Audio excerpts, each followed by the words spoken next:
test of the National Weather Service Emergency Warning System from Atlanta, KEC80.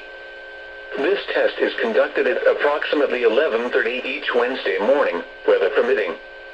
If this had been an actual emergency weather situation, the warning alarm would have been followed by an actual watch or warning.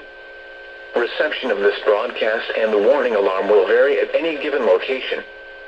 This variability, normally more noticeable at greater distances from the transmitter, will occur even if you are using a quality receiver in perfect working order. To provide the most consistent warning service possible, the warning alarm will normally be activated for warnings in selected watches within a 40-mile radius of your transmitter. This area includes the following counties in the Atlanta listening area: Cherokee, Clayton, Cobb, DeKalb, Douglas, Fayette, Forsyth, Fulton, Gwinnett, Henry, Newton, Rockdale, and Walton. This concludes the weekly test of the warning alarm system. Now return to